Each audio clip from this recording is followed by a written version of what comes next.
You know that feeling. The one where the world just tilts.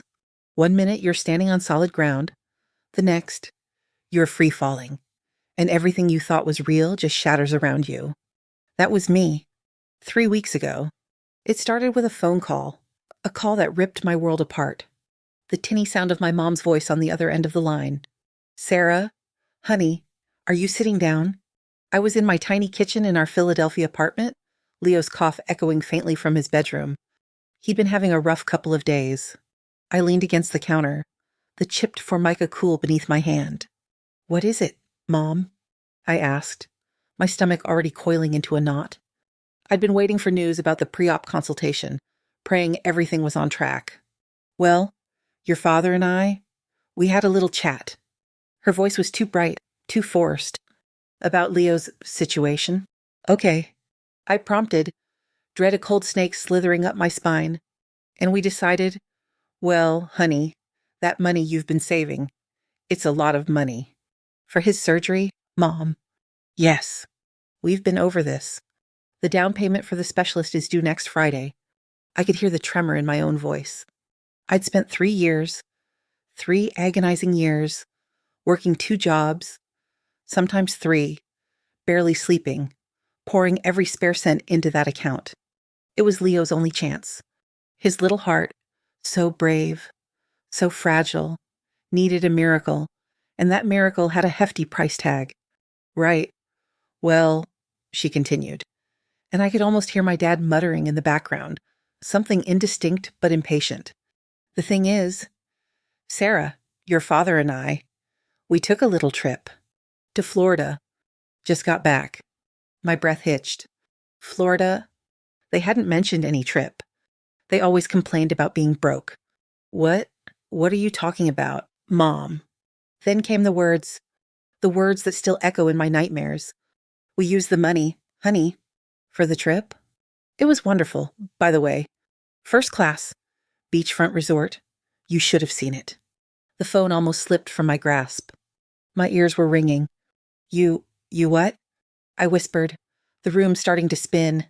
Dishes in the drying rack seemed to waver. Leo coughed again, a small, painful sound that tore through me. My father's voice suddenly boomed onto the line, gruff and defensive. Now, don't you get hysterical, Sarah? We thought about it, long and hard. And honestly, that boy, he probably wouldn't make it through the surgery anyway.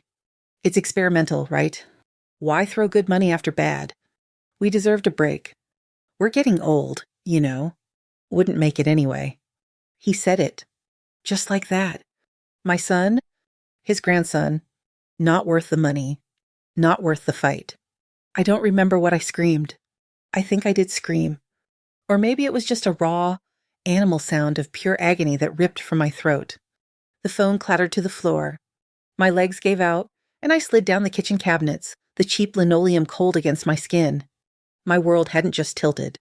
It had imploded. I'm Sarah. I'm 34 years old. And up until that moment, my life, though hard, had a single, burning purpose. My 7-year-old son, Leo. He has a congenital heart defect, tetralogy of Fallot with pulmonary atresia. A mouthful, I know. It basically means his heart didn't form right, and the surgery he needs is complex, risky, and incredibly expensive. I'm a waitress at a diner in South Philly by day, and I clean offices 3 nights a week. His dad, he took off before Leo was even born. So, it's just me and my boy. That money? It was over $50,000. It was every skipped meal, every extra shift, every begged for extension on rent, every tear shed in exhaustion and fear, all bundled up into a savings account. It was Leo's future, and they'd spent it on a goddamn vacation. Because he wouldn't make it anyway. As I sat there, numb, on my kitchen floor, a strange detail surfaced through the fog of my shock.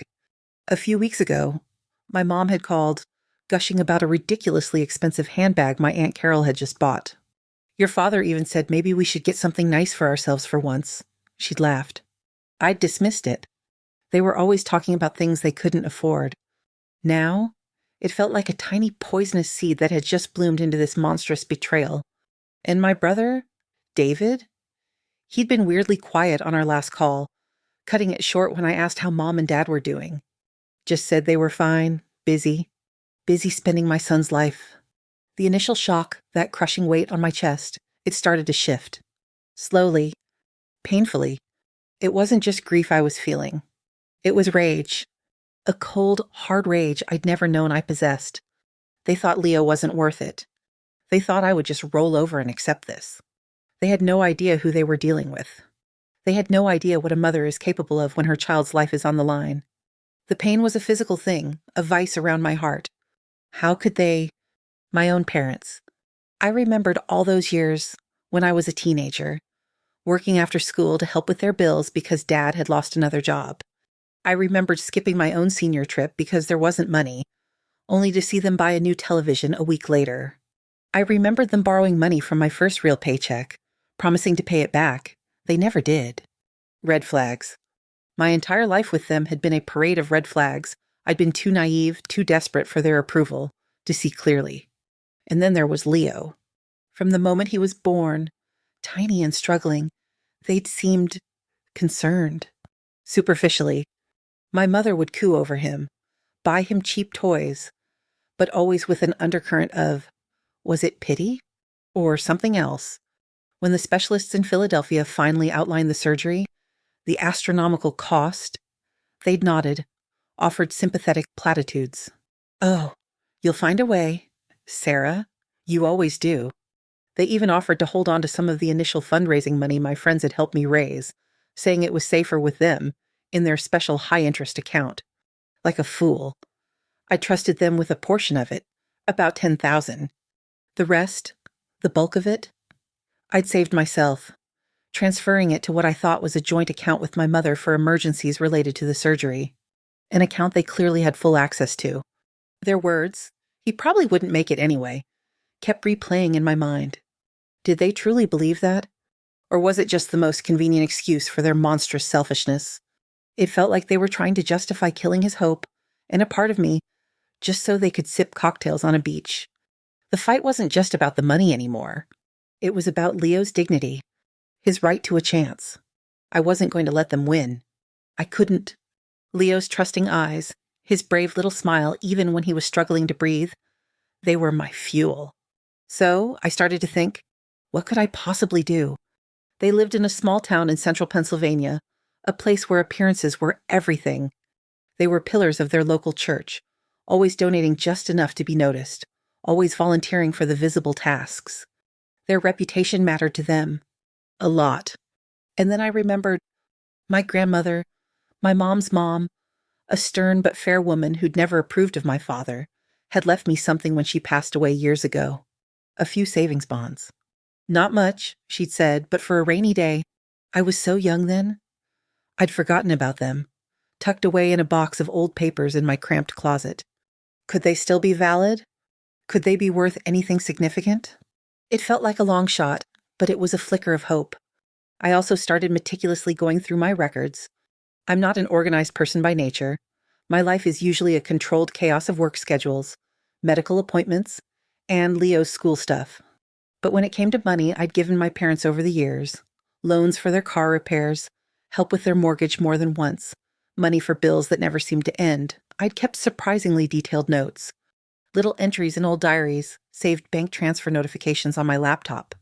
I never thought I'd need them as proof of anything other than my own filial duty, however misplaced.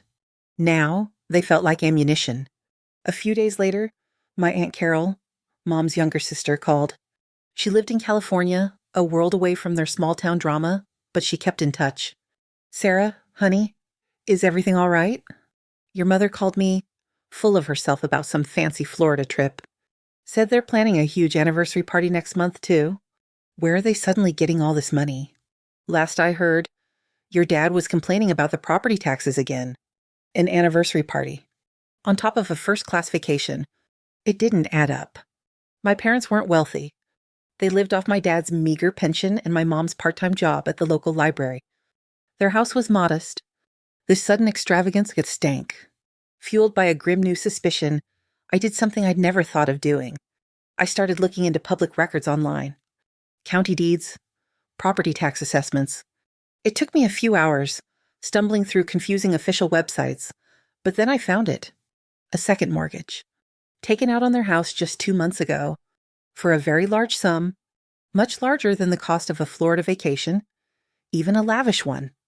This wasn't just about Leo's surgery money anymore. This was bigger, weirder.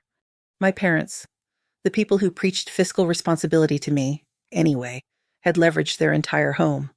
The vacation wasn't just a cruel indulgence, it was a symptom of something much deeper, much more desperate. Were they in some kind of trouble? Were they trying to create a facade of wealth before everything collapsed? The casual mention of their once-in-a-lifetime trip a few weeks back, which I dismissed as idle talk, now felt chillingly premeditated. The evasiveness of my brother David, did he know about this? About the mortgage? Suddenly, his curt, "They're fine," busy took on a sinister new meaning. The realization hit me like a punch to the gut. Getting Leo's money back might be even harder than I thought. They might not even have it anymore. It could all be gone, swallowed by whatever financial black hole they dug for themselves. This wasn't just betrayal, it was a tangled mess of recklessness and deceit that threatened to drown us all. My resolve hardened. I had to untangle it, for Leo. I had to fight, not just for his future, but against the crushing weight of their lies. The first thing I did was gather every piece of paper, every digital crumb of evidence I had. The notes about the loans to my parents, the bank statements showing the $10,000 I'd entrusted to them for safekeeping, the new information about the second mortgage on their house. It painted a bleak picture of their financial irresponsibility and my long, naive history of enabling it. Then, I called my brother, David. He lived a few states away, in Ohio, working a respectable but not overly lucrative job as an accountant. He'd always been the sensible one, the one who kept his distance from our parents' frequent low-level dramas. "David," I said, keeping my voice as level as I could, "I need to talk to you about Mom and Dad. And Leo's surgery money." There was a pause. A beat too long? "What about it?" he asked, his tone carefully neutral. "They took it, David. All of it. Spent it on a vacation to Florida. They remortgaged the house too." Another silence. This one heavier. "Oh," he finally said. "Just oh. Not surprise. Not outrage. Just, oh, you knew, didn't you? The accusation was out before I could stop it. You knew they were in financial trouble, or that they were planning this." "Sarah, it's complicated," he mumbled. They've been making some bad decisions for a while. I tried to talk to them, but they don't listen. About the mortgage, yeah, I knew they were considering it. I didn't know they'd actually do it, or that they'd touch Leo's money. I swear. His words felt hollow. Even if he hadn't known about Leo's money specifically, he knew they were desperate. He knew their character. His silence, his unwillingness to warn me, felt like a betrayal almost as sharp as our parents'. He was supposed to be on my side. On Leo's side. Complicated doesn't cover it. "David," I said, my voice cold. "This is Leo's life." I hung up before he could offer any more lame excuses. The feeling of being utterly alone intensified. It was me against them. All of them. My secret weapon, if you could call it that, was their Achilles heel. Their precious reputation in idyllic little Mayberry, Pennsylvania. I decided my first move wouldn't be a lawyer. Not yet. It would be a direct confrontation, armed with my evidence and the threat of exposure. So, the next Saturday, I arranged for my neighbor, Mrs. Henderson, a kind elderly woman who adored Leo, to watch him. Then, I drove the 2 hours to my parents' town. Their house, a neat little colonial on a tree-lined street, looked exactly the same. Innocent. Peaceful. It made my stomach churn. I rang the doorbell. My mother opened it, a startled look on her face that quickly morphed into a saccharine smile. "Sarah? What a surprise. We weren't expecting you." "I'm sure you weren't," I said, pushing past her into the familiar living room. My father was there, reclining in his armchair watching TV. He looked up, annoyed at the interruption. "We need to talk," I stated, my voice betraying none of the tremors I felt inside. "If this is about that money again—" "Sarah," my father began, his voice already rising. "It is," I said, opening my bag and pulling out a folder.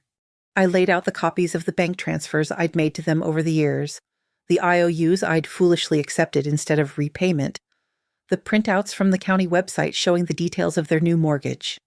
This is a record of every dime I've given you, helped you with, or that you borrowed and never repaid. And this, I tapped the mortgage documents, is you plunging yourselves into debt you clearly can't handle, right before you stole from your own grandson. Their faces, as they looked at the papers, then at me, were a mixture of shock and outrage. Not remorse. Not yet.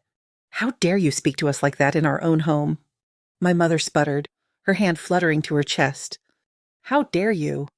I shot back, my voice finally cracking with the unshed tears and fury. Leo needs that surgery. That money was his only chance, and you pissed it away on suntans and fancy dinners. We told you, my father growled, his face reddening. He probably wouldn't make it anyway. It was a gamble. We took a gamble, too, with this trip. We deserve something. He is not a gamble, I screamed.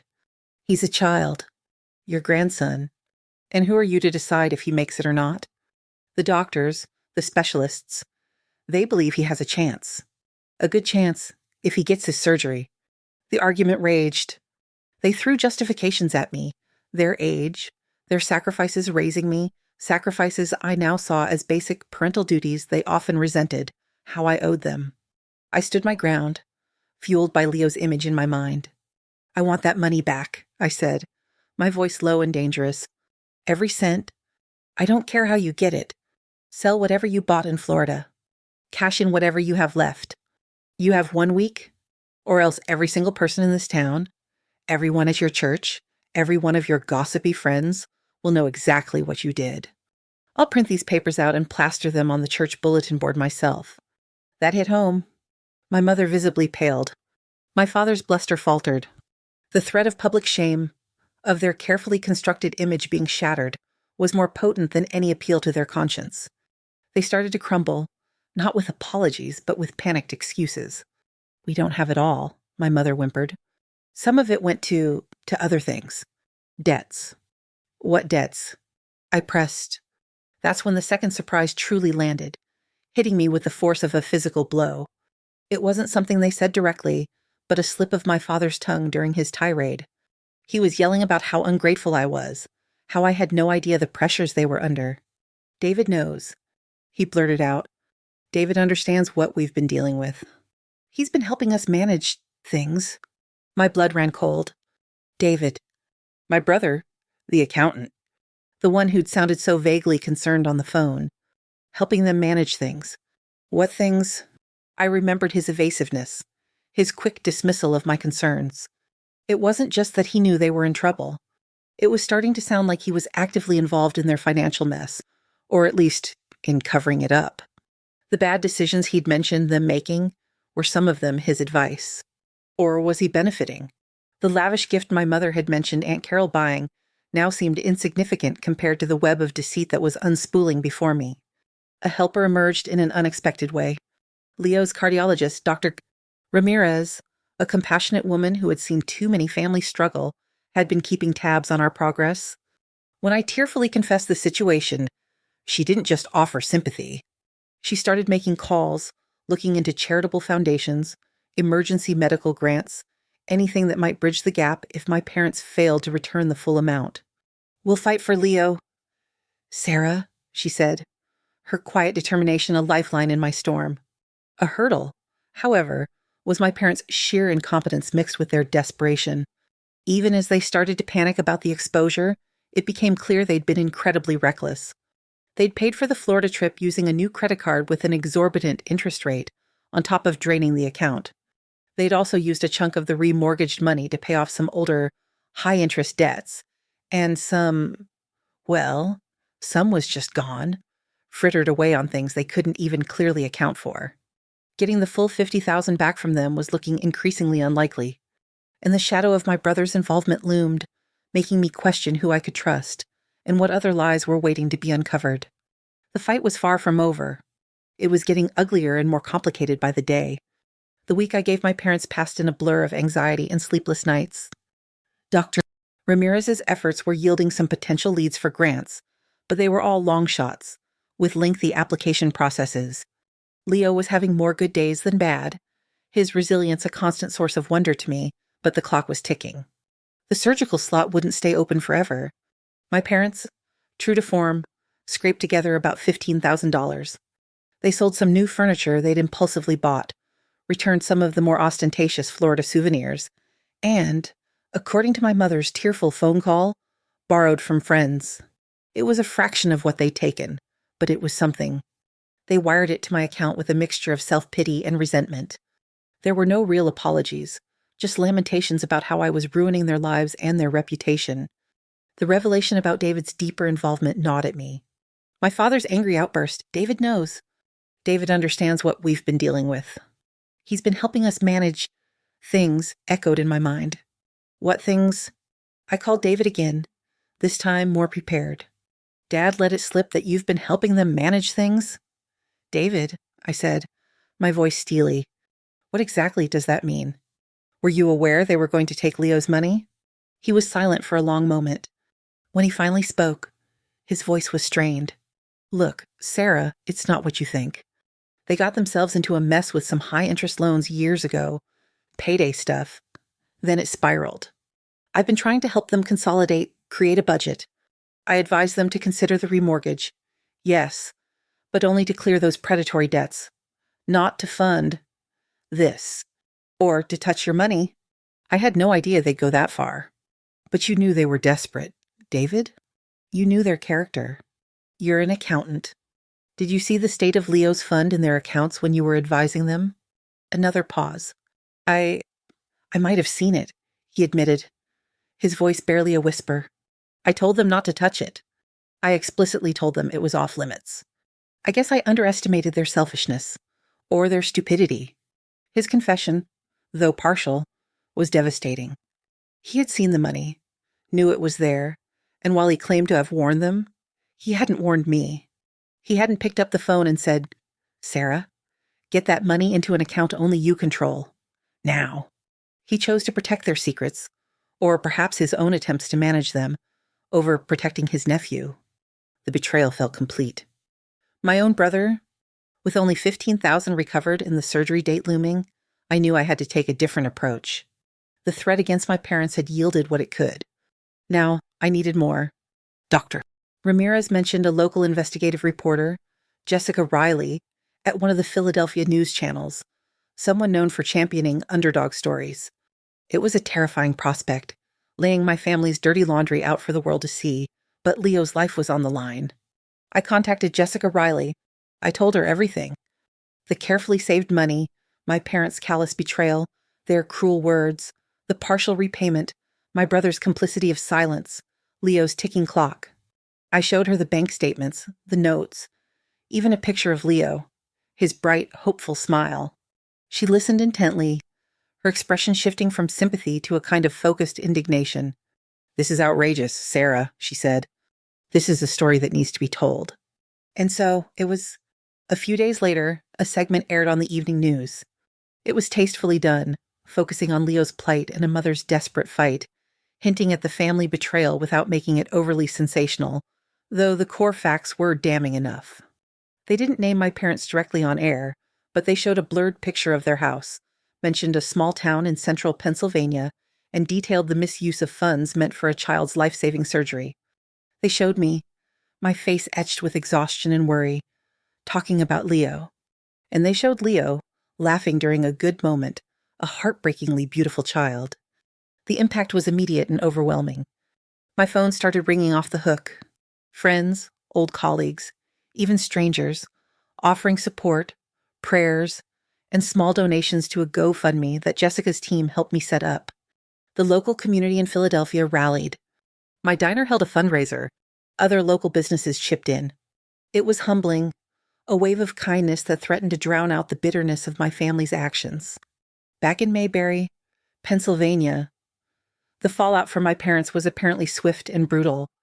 Aunt Carol called, her voice a mix of horror and grim satisfaction. Sarah, the whole town is buzzing. Everyone knows it's them. The church elders called an emergency meeting. People are canceling commitments they made with your father for community projects. Your mother hasn't dared show her face at the library.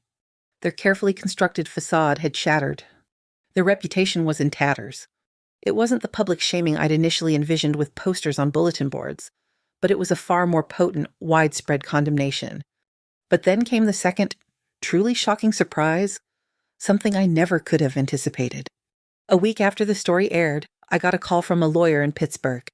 He said he represented my late grandmother's estate, the one who'd left me those old savings bonds.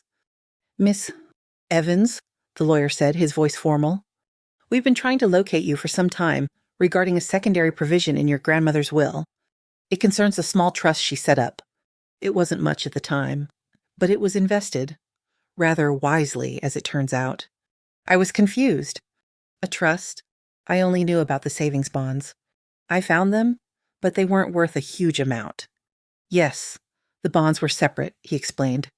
This trust was contingent. Your grandmother, Eleanor, was a very astute woman. She stipulated that the trust would remain inaccessible and continue to grow until one of two conditions was met. Either your parents passed away or, and this is the specific clause, if verifiable proof was provided that they had committed an act of significant financial malfeasance or gross irresponsibility that directly harmed you or your direct descendants. My jaw dropped. Verifiable proof of financial malfeasance. My parents stealing Leo's surgery money and the news story detailing it, was that enough? Your grandmother, the lawyer continued, apparently had some concerns about your parents' financial judgment, even back then. She wanted to ensure you had a safety net, but one they couldn't touch or influence you to misuse. The news story, along with the documentation you provided to the station, which missed. Riley was good enough to forward to us at my request after an initial inquiry, constitutes that proof. The trust has matured, and Sarah, it's substantial. Substantial was an understatement. The amount he quoted was more than enough to cover all of Leo's medical expenses, his aftercare, and secure our future for a while. My grandmother, a woman I barely remembered, had reached out from the past, providing not just a safety net, but a miracle. The irony was staggering. My parents' despicable act had, in a completely unforeseen way, unlocked the very help I needed. The clue from Part 2, the forgotten savings bonds, had been a tiny breadcrumb leading to this unbelievable windfall. It wasn't just about getting their money back anymore. This was a different kind of justice, a legacy of love from a grandmother who had seen the truth of her own daughter and son-in-law long ago. The world, which had tilted so violently, suddenly felt steady again. Not normal, not yet, but steady. The lawyer's call changed everything.